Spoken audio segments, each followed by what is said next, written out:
নিজে গাড়ি ড্রাইভ করে চলে গেল। তে যাওয়ার পর জংকুক চলে এলো নিজের পরিবারের কাছে।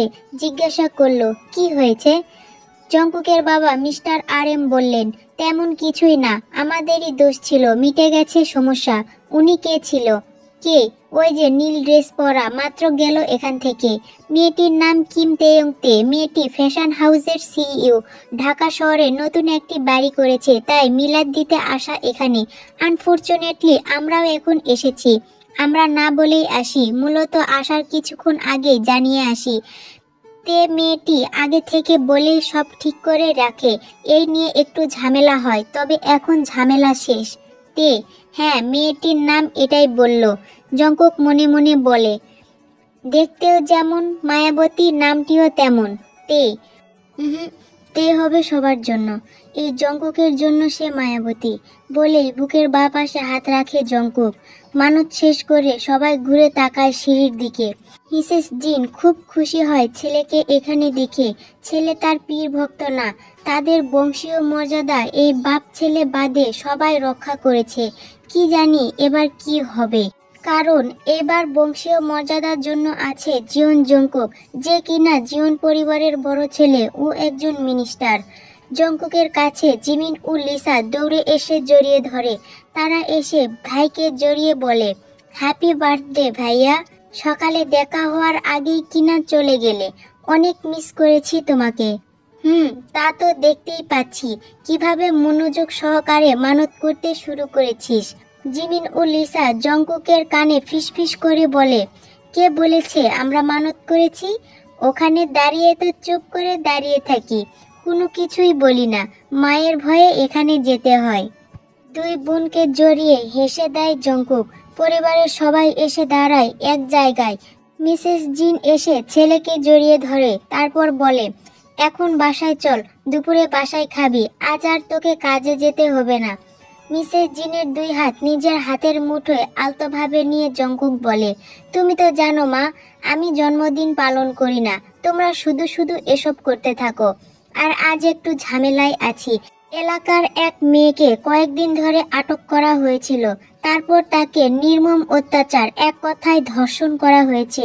গরিব বলে মেয়ের হয়ে কেউ লড়াই করতে পারছে না। যারা আটক করেছিল তারা প্রভাবশালী। এই জন্য মেয়েটির বাবা আমার কাছে এসেছে। জনগণের সেবা করতে না পারলে কিসের মন্ত্রী হলাম আমি? মিস্টার RM খুশি হলেন ছেলের প্রতি। তিনি জংকুককে বললেন, হ্যাঁ বাবা, তুমি যাও তোমার কাজে, মেয়েটির হয়ে তুমি পাশে দাঁড়ালে কেউ দ্বিমত করতে পারবে না। তবে সাবধানে থেকো, তোমার শত্রুপক্ষ কিন্তু বৃদ্ধি পাবে। আমি যে পক্ষের হয়ে লড়াই করব তার প্রতিপক্ষ থাকবে বাবা। নিজেকে রক্ষা করার আগে আমাকে ভাবতে হবে জনগণের রক্ষার জন্য। জংকুকের মাথায় হাত দিয়ে মিস্টার RM বললেন, proud of my son. Jungkook স্মিত হেসে চলে যায়। গাড়িতে উঠে তার এক কর্মীকে কল করে বলে, কিম তেয়ং তে ফ্যাশন হাউসের CEO। এই মেয়েটির যতগুলো ইনফরমেশন আছে সোশ্যাল মিডিয়া ও আদার সাইট, সবকিছু আমার রাতের মধ্যে আজকে জানাবে। Okay sir.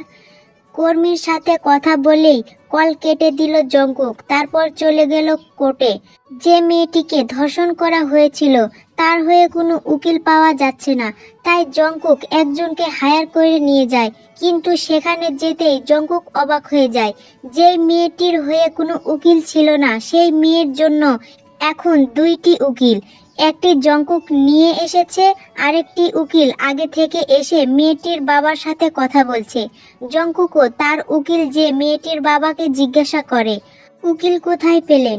আপনাদের হয়তো কেউ লড়বে না বলেছিল। মেয়েটির বাবা জংকুকের দিকে তাকিয়ে বলে, আসলে আমি আপনার কাছ থেকে আসার পর বাসায় এসে দেখি আমার বড় ভাই এক উকিল নিয়ে এসেছেন। আমি অবাক হয়ে যাই। আজ সকালেই ঘটেছে এই ঘটনা। আপনাকে অনেকবার কল করেছিলাম আমি, কিন্তু আপনি মনে হয় ব্যস্ত ছিলেন, তাই বলা হয়নি। ভুল হলে ক্ষমা করে দিবেন। ভয়ে ভয়ে কথাগুলো বলল লোকটি। জংকুক লোকটির হাত ধরে বলে, আপনি ক্ষমা চাচ্ছেন কেন? এখানে ভুলের কিছুই নেই। তবে কে সেই ব্যক্তি যে উকিলকে হায়ার করলো? জংকুকের কথা বলতে না বলতে শু করে দুইটি গাড়ি এসে দাঁড়ায়। ঠিক তখনই লোকটির ভাই বলে ওঠে, ওই তো এসে গেছে সেই মহান ব্যক্তি। যার জন্য আমরা লড়াই করতে সাহস পেয়েছি। আপনি আর উনি আছেন বলেই দেশে অনেকের এখনো সঠিক বিচার হয়। এমনিতেই জংকুক এসেছে বলে আদালতে অনেক ভিড় জমেছিল। মিডিয়ার লোকজন সবাই জংকুকের কাছে আসতে চাচ্ছিল, কিন্তু পুলিশ গার্ডদের জন্য পারছিল না। দুইটি গাড়ি আসার পর যেন মিডিয়ার লোকেরা আরো এক্সাইটেড। দুইটি সুনামধন্য ব্যক্তি এসেছে একজন সাধারণ ধর্ষিতা মেয়ের হয়ে লড়াই করতে, তাও আবার দুইজনেই কিনা আলাদা আলাদা উকিল হায়ার করেছে। এটা যেন আজকের বড় একটা হেডলাইন। জংকুক তাকালো গাড়িটির দিকে। প্রথম গাড়ি থেকে বের হলো শার্ট কোট পরিহিত এক মায়াবতী কন্যা। জংকুক অবাক নয়নে তাকালো সেদিকে। এই তো সেই সকালের মেয়েটি। সকালে ছিল এক লোকে, এখন আবার আছে আরেক লোকে। জংকুক নিজের চোখে সানগ্লাস খুলে তাকিয়ে থাকে মেয়েটির দিকে। ব্লু কালারের শার্ট, তার উপরে ব্ল্যাক স্যুট প্যান্ট, চোখে সানগ্লাস, চুলগুলো ফুলিয়ে এক ঝুঁটি বাঁধা। একদম পারফেক্ট বিজনেস ওম্যান লাগছে থেকে। তে এগিয়ে আসলো লোকটির দিকে, এসে বলল, আমার উকিলকে সবকিছু বুঝিয়ে দিয়েছেন আঙ্কেল। উনি খুব সুন্দরভাবে টেকনিক্যালি আপনাদের জিতিয়ে দেওয়ার চেষ্টা করবে। আপনার মেয়ের প্রতি হওয়া অন্যায়ের শাস্তি এই নরপশুরা পাবে। লোকটি কৃতজ্ঞতার সাথে বলে ওঠে, আপনার পাঠানো উকিল এসেছে মেম সাহেব, কিন্তু সমস্যা হলো এখানে দুইটা উকিল। একটা আপনি এনেছেন, আরেকটা আমাদের মন্ত্রী মশাই এনেছে। কি করব আমরা? তে ঘুরে তাকালো জংকুকের দিকে। জংকুকের কাছে এসে কিছুক্ষণ তাকিয়ে থাকে, চোখ থেকে সানগ্লাস খুলে বলে, আপনি তো ঘন্টাখানেক আগে মাজারে ছিলেন। আপনি মিনিস্টার, তাহলে তখন আপনার সাথে কোনো বডিগার্ড ছিল না কেন? দেখতে তো একদম সাধারণ জনগণের মতো হয়েছিল। জংকুক তের দিকে তাকিয়ে বলে, সব সময় গার্ডদের দরকার হয় না, কিছু সময়ের জন্য নিজেকে নিজেই রক্ষা করতে হয়। আর মাজারে আমাকে কেউ অ্যাটাক করবে না, ওটা। বাকি কথা বলার আগে বিচার সবার সময় হয়ে এসেছে বলে সবাই তাড়া দিতে থাকে। তে বলে, যেহেতু মন্ত্রীমশাই নিজে উকিল এনেছে, আমরা না হয় তার উকিলকেই অ্যাকসেপ্ট করলাম। মন্ত্রীমশাই না হয় এখন কারো ইচ্ছার প্রাধান্য দিল। তোমার আনা উকিলকে নেওয়া হোক, উকিল যেই হোক না কেন, জিতবো তো আমরাই। ইয়েস, এই কেসে জিতবো আমরাই। এই তের ইচ্ছা যখন একবার কোনো কিছুতে টার্গেট হয়, তখন তে সেই ইচ্ছা পূরণ করে।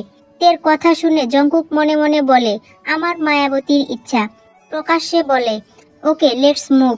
ওকে বলে বিচার সবাই হাজির হয়। তে ও জংকুক একসাথে একই উদ্দেশ্যে সাধারণের জন্য লড়তে এসেছে তারা। একজন সফল ব্যবসায়ী তো একজন মন্ত্রী, দুজনে একত্রিত হয়ে অন্যায়ের প্রতি লড়াই শুরু করে দিল। অথচ তারা জানেও না তারা একে অপরের কে বা কি। বিচার সভায় অনেক কথোপকথন ও সাক্ষাৎ প্রমাণ পেয়ে জিতে যায় এক অসহায় গরিব মেয়ে, যাকে ধর্ষণ করা হয়েছিল। রায় প্রকাশ হওয়ার পর সবাই যেতে থাকে। যে মেয়েটিকে অপহরণ করা হয়, ওই মেয়েটির নাম রিমু। এবার ইন্টারে উঠেছে, দেখতে মাশাআল্লাহ সুন্দরী। গরিব ঘরের মেয়ে হওয়ায় বাবা বিয়ে ঠিক করে মুদি দোকানদারের এক মালিকের সাথে। ভাগ্য খারাপ থাকায় বিয়ের 3 দিন আগে মেয়েটি অপহরণ হয়, কিন্তু কেউ তার প্রতিবাদ করে না। যে অপহরণ করে তার বাবা অনেক বড় ব্যবসায়ী। গোপনে মাদক ব্যবসার চলাচল আছে তাদের। এটা অনেকে জেনেও চুপ থাকে। কেউ কিছু বলতে গেলে তাদের জীবন শেষ হয়ে যাবে। রিমুর হবু শ্বশুরবাড়ির লোকেরা আসা যাওয়া বন্ধ করে দেয়। রিমুর বাবা ভেঙে পড়েন, কিন্তু রিমুর চাচা লড়াই করার জন্য সাহস জোগান। রিমুর চাচা তের ফ্যাশন হাউজের ছোটখাটো পদবের এক কর্মী। কয়েকদিন ধরে উপায়ন্তর না পেয়ে আজ তিনি তের কাছে যান। তে সব শুনে রিমুকে সাহায্য করে।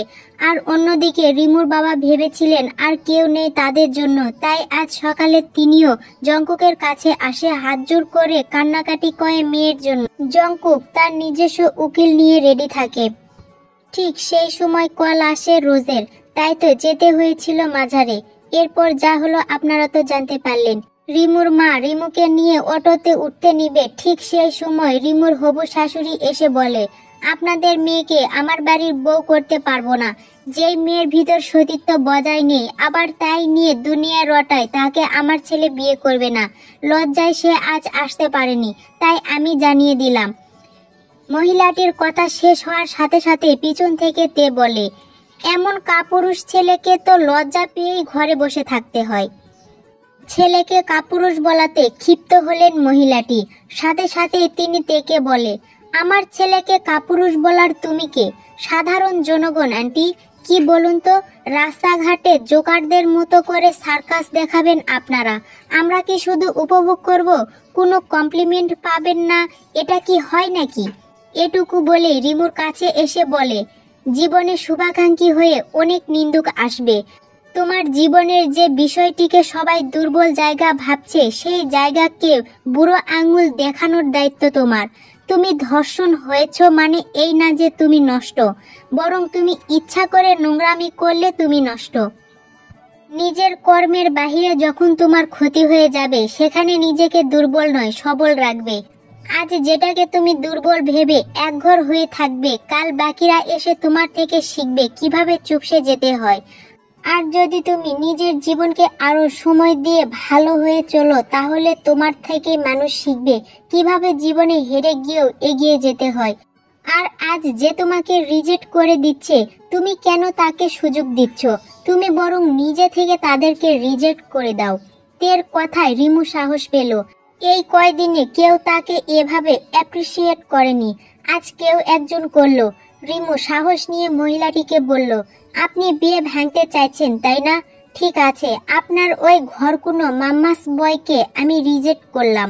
আর হ্যাঁ, আপনাদের দেওয়া আংটি নিয়ে যাবেন, আর আমাদের দেওয়া আংটি ও অ্যাডভান্স টাকাগুলো দিবেন।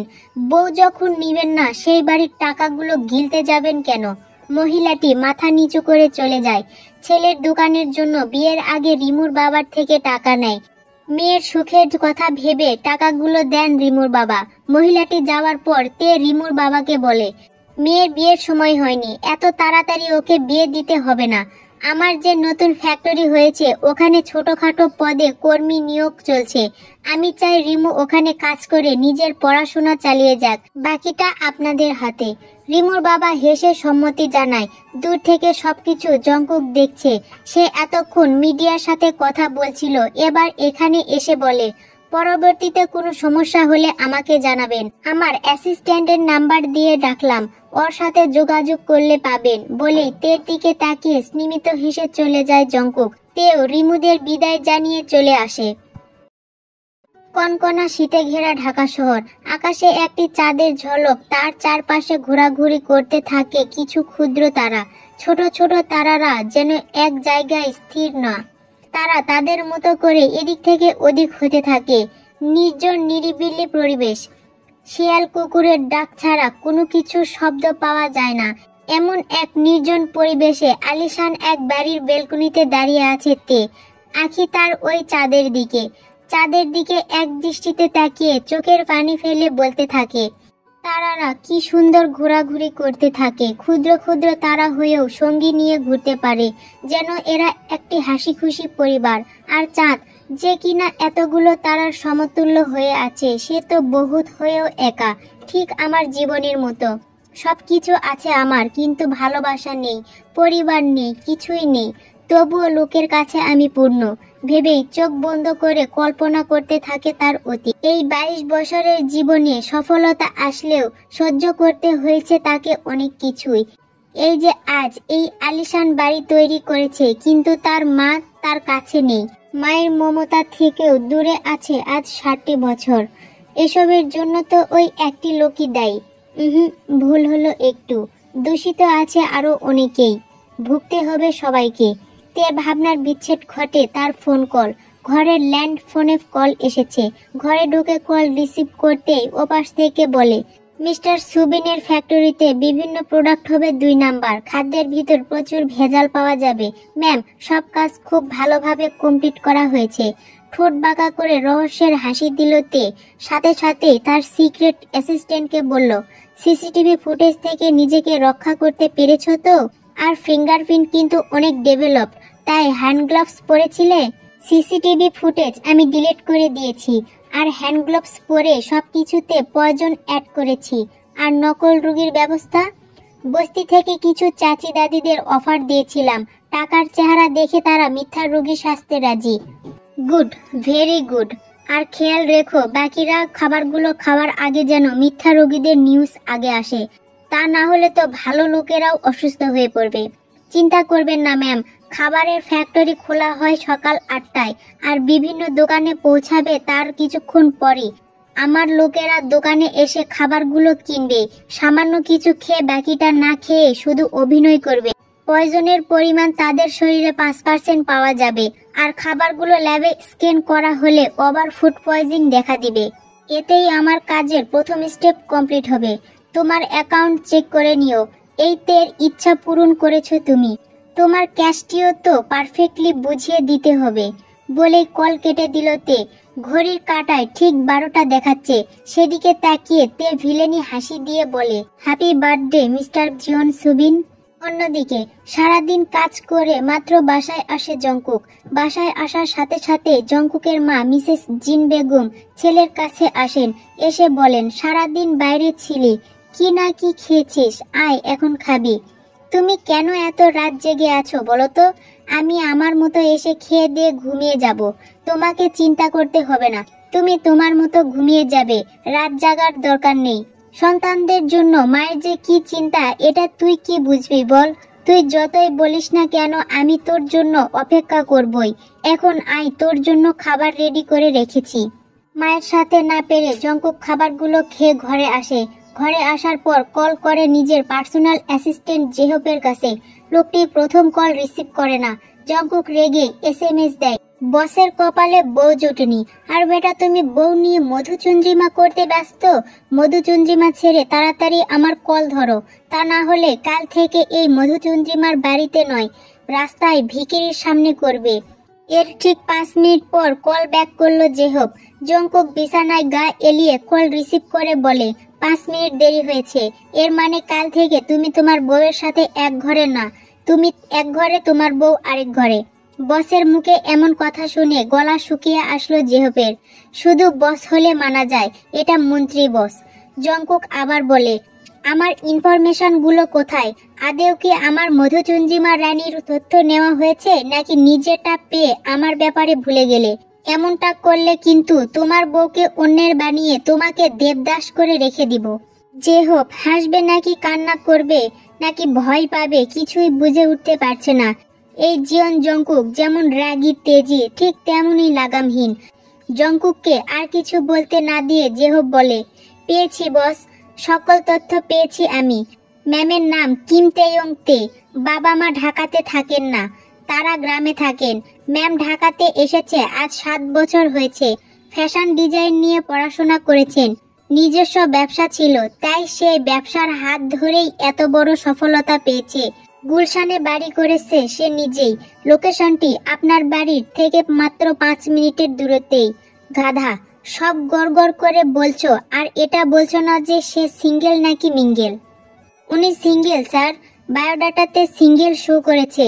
আর ওনার ফ্যাক্টরিতে গিয়ে খোঁজ নিয়ে জানতে পারি উনি এখনো বিবাহ করেননি। Very good information.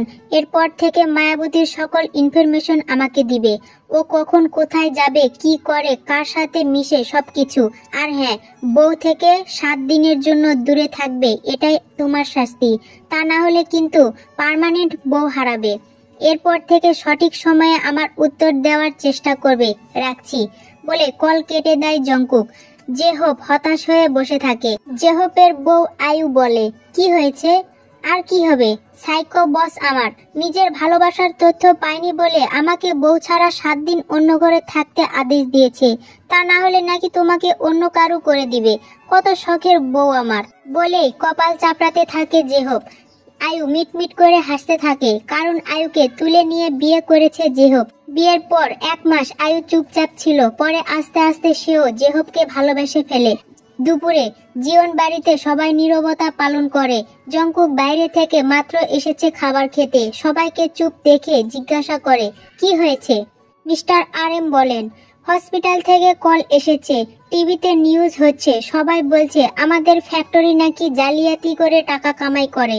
খাবারে এক্সট্রা মেডিসিন ও নাইট্রোজেনের পরিমাণ বৃদ্ধি করে আমরা খাবারের পরিমাণ বৃদ্ধি করি। জনগণ একটু ভুল বলেছে, আমরা করি না, এগুলো করে তোমার ছোট ভাই। মিস্টার সুবিন ক্ষিপ্ত স্বরে বললেন, ব্যবসার ক্ষেত্রে দ্রব্য মূল্যের অনুসারে দ্রব্য সামগ্রীর ব্যবহার হয়, তুমি এগুলোর কি বুঝবে? তুমি তো তোমার মতো মন্ত্রী হয়ে বসে বসে জনগণের সেবা করো, এখন পরিবারের লোক বিপদে পড়েছে, তাদেরকেও সাহায্য করো। হামি তুলতে তুলতে জংকুক বলল, কেন? আমি কেন? তোমার গর্বের বংশধর কোথায়, যার জন্য প্রথম বউ ও সন্তান ছাড়লে? ও একটু ভুল হয়েছে, ওই ছেলেকে তো বিয়ের আগে জন্ম দিয়েছিলে। তো সেই গুণধর ছেলেকেই বলো যে তোমাদের সাহায্য করতে। ছেলেকে বিদেশ থেকে গ্রাজুয়েশন করিয়েছো, এখন বাবার ব্যবসা দেখুক।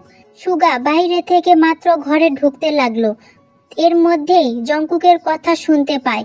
জংকুককে উত্তর দিতে সুগা বলে, সরি ব্রো, এসব ফ্যামিলি বিজনেস আমি দেখতে পারবো না, আমি চিল মুডে আছি, আপাতত আমি আমার মতো হ্যাপি। জংকুক হেয়ালি করে উত্তর দেয়, as your wish. Mister Subin সুগার উপর রেগে বলে, অপদার্থ ছেলের জন্ম দিয়েছি আমি। সুগা যেন মিস্টার সুবিনের কথা এক কান দিয়ে ঢুকিয়ে আরেক কান দিয়ে বের করে নিল। সুগার পুরো নাম জিওন মিন ইউঙ্গি সুগা, 1 বছর হলো গ্রাজুয়েশন করেছে। মিসেস ইউনজুন যখন তেকে গর্ভে ধারণ করেন, মিস্টার সুবিন তখন মিসেস ন্যান্সির দিকে ঝুঁকে থাকেন। 2 মাস সম্পর্কের পর মা হওয়ার খবর পান মিসেস ন্যান্সি, যার ফল এই সুগা। মিস্টার সুবিন মিসেস ইউনজুনকে অনেকভাবে ডিভোর্স দিতে চেয়েছিলেন, কিন্তু উপায়ন্তর না পেয়ে মিসেস ন্যান্সিকে বিয়ে করে এনে অপমান করে মিসেস ইউনজুনকে তাড়িয়ে দেন। ডিভোর্সের কয়েকদিন পর সুগাকে ওর নানুর কাছ থেকে এনে পরিবারে রাখা হয়। তারপর গ্রাজুয়েশনের জন্য সুগাকে বিদেশে পাঠানো হয়। মিসেস জিন জংকুকের কাছে এসে জংকুকের মাথায় হাত বুলিয়ে বলেন, বাবা জংকুক, এমন করে না, কাকা তো তোমার আপনজন, সে বিপদে পড়েছে, তোমার এখন তাকে সাহায্য করা উচিত। তুমি একজন মন্ত্রী হয়ে যদি পরিবারের কাজেই না আসতে পারো, এতে লোক কি বলবে?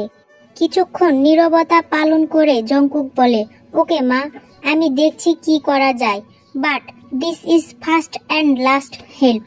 সবাই এতেই খুশি। খাওয়া দাওয়া শেষ করে জংকুক চলে গেল। নিজের অফিসে এসে চেয়ারে বসে ভাবতে থাকে তের কথা। ঠিক তখনই জেহব এসে বলে, ম্যামের আরো কিছু আপডেট পেয়েছি স্যার। ভাবনার সেদ ঘটিয়ে জংকুক তাকালো জেহবের দিকে, বলে, কি জানতে পেরেছো? ম্যাম সকালে মর্নিং ওয়াক করে, তারপর বডি ফিটনেসের জন্য জিমে যায়, তারপর সময় মতো ব্রেকফাস্ট করে অফিসে যায়। ম্যামের 3টি ফ্যাক্টরি আছে, যেগুলোর একটি চট্টগ্রাম, একটি ঢাকা ও আরেকটি শিবচরে। শিবচরে থাকেন ম্যাম। গ্রামে ম্যামের নানুর বাড়ি আছে, ওদিকে ম্যামের আত্মীয়রা দেখাশোনা করেন। ম্যাম ঢাকা ফ্যাক্টরি দেখাশোনা করেন, আর এমনিতেও মাসে মাসে ম্যাম ট্যুর দিতে যায় ওদিকে। দুপুরের দিকে ম্যাম তার নিজস্ব অনাথ আশ্রমে যে খেয়ে আসেন। ম্যাম একটি আশ্রম প্রতিষ্ঠান করেছেন। আশ্রমটি অনেক পুরনো, তাদের পারিবারিক।